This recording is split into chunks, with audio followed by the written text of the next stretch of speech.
जानिए हर सच की कहानी दिनेश ठक्कर की जुबान, आपके अपने नेशनल न्यूज इंडिया पर। भारत में अराजकता फैलाने के लिए, भारत में एक प्रकार से सूक्ष्म आतंकवाद फैलाने के लिए और भारत के करोड़ों लोगों के मन में, उनके घरों में अशांति फैलाने के लिए जिम्मेदार है, क्योंकि उन्होंने संत श्री आसाराम जी बापू के खिलाफ में एक फैब्रिकेटेड केस बनाकर षड्यंत्र के तहत वर्षों तक मीडिया में ऐसा प्रोपेगेंडा चलाया कि मानो बापू बहुत बड़े आतंकवादी हो। आज देख लीजिए 11 वर्षों के बाद भी बापू जी के शिष्य किस तरह से पूरे देश में घूम घूम कर प्रचार कर रहे हैं, किस प्रकार से घूम घूम कर गरीबों की मदद कर रहे हैं, भंडारे कर रहे हैं, कंबल बांट रहे हैं, उनको जरूरत चीजें देते हैं। कभी नहीं देखते हैं कि वो कौन किस धर्म का है। श्री आसाराम जी बापू की, सत्य सनातन धर्म की, रामचंद्र भगवान की, कृष्ण कन्हैया लाल की, पवन सुत हनुमान की, हर हर महादेव।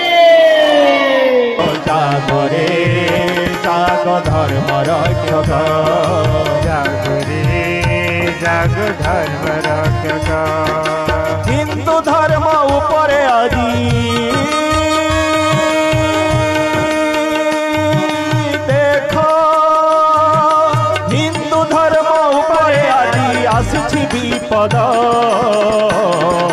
जागो रे जागो धर्म रक्षक, जागो रे जागो धर्म रक्षक। जागो रे जागी उठा, जागो रे जागो धर्म रक्षक। जागी उठा, हिंदू धर्म उपरे आजी आसिछि विपद। जागो रे जागो धर्म रक्षक, जागो रे जागो धर्म रक्षक, जागो रे जागो धर्म रक्षक। जागो रे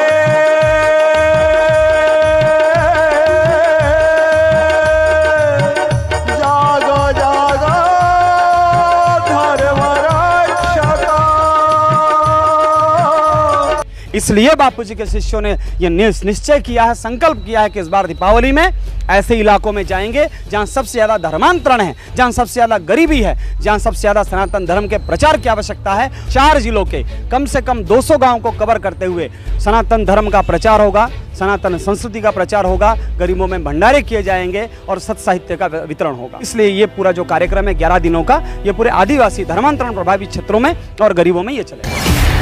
परम पूज्य बापू जी जब तक बाहर थे, पूरे देश में घूम घूम कर सत्संग के माध्यम से देश में एक शांति का माहौल बना के रखे थे। आप देख लीजिए बापू जी के जीवन काल में कभी कोई जाति धर्म का भेदभाव नहीं। हजारों हजारों मुस्लिम बापू जी के चरणों में आकर सत्संग सुनते थे। क्यों? क्योंकि सबको शांति चाहिए और आपने उस शांति को छीन लिया इस देशवासियों से। मैं ये कहना चाहता हूं कि भारत की न्यायपालिका और भारत का राजतंत्र और भारत का मीडिया तीनों ही भारत में अराजकता फैलाने के लिए, भारत में एक प्रकार से सूक्ष्म आतंकवाद फैलाने के लिए और भारत के करोड़ों लोगों के मन में, उनके घरों में अशांति फैलाने के लिए जिम्मेदार है, क्योंकि उन्होंने संत श्री आसाराम जी बापू के खिलाफ में एक फैब्रिकेटेड केस बनाकर षड्यंत्र के तहत वर्षों तक मीडिया में ऐसा प्रोपेगेंडा चलाया कि मानो बापू बहुत बड़े आतंकवादी हो। आज देख लीजिए 11 वर्षों के बाद भी बापू जी के शिष्य किस तरह से पूरे देश में घूम घूम कर प्रचार कर रहे हैं, किस प्रकार से घूम घूम कर गरीबों की मदद कर रहे हैं, भंडारे कर रहे हैं, कंबल बांट रहे हैं, उनको जरूरत चीजें देते हैं। कभी नहीं देखते हैं कि वो कौन किस धर्म का है। अभी जो 11 दिन का प्रोग्राम होने जा रहा है उड़ीसा में, इस बार दीपावली में ऐसे इलाकों में जाएंगे जहां सबसे ज़्यादा धर्मांतरण है, जहां सबसे ज़्यादा गरीबी है, जहां सबसे ज़्यादा सनातन धर्म के प्रचार की आवश्यकता है।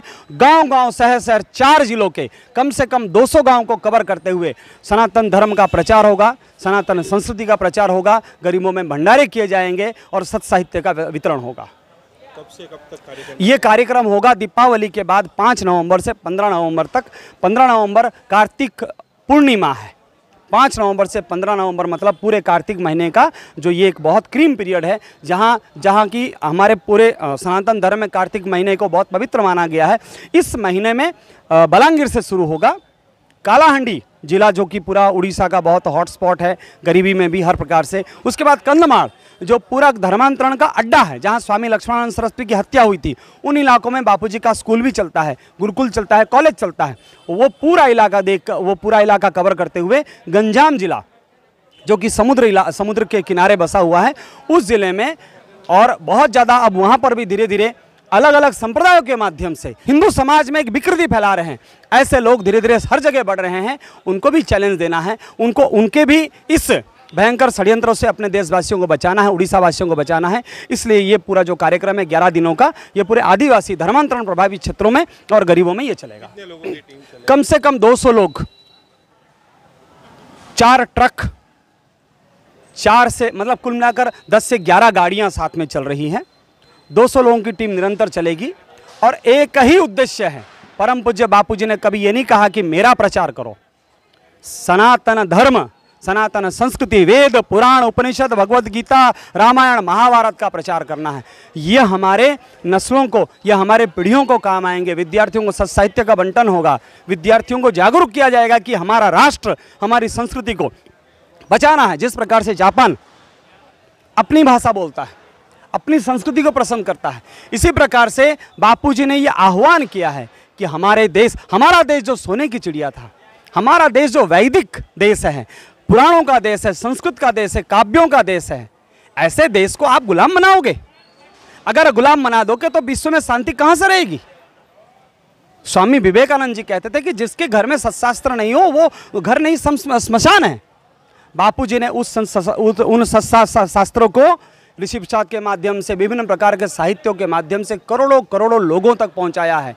युवा वदन सुरक्षा के माध्यम से बापूजी ने करोड़ों पुस्तकों को युवकों तक पहुंचाया, ताकि हमारा देश, हमारी संस्कृति सुदृढ़ हो, हमारा युवा मजबूत हो, हमारे बालक मजबूत हो, तभी हमारा भारत विश्वगुरु बनेगा। इस उद्देश्य से बापू वहाँ पर आज कारागार के भयंकर पीड़ाओं को सहते हुए भी अपने करोड़ों शिष्यों को देश में लगाए हुए हैं। देश में कह रहे हैं कि आप जा कर नगर नगर, डगर डगर, हर जगह प्रचार करो, सनातन धर्म और संस्कृति का प्रचार करो।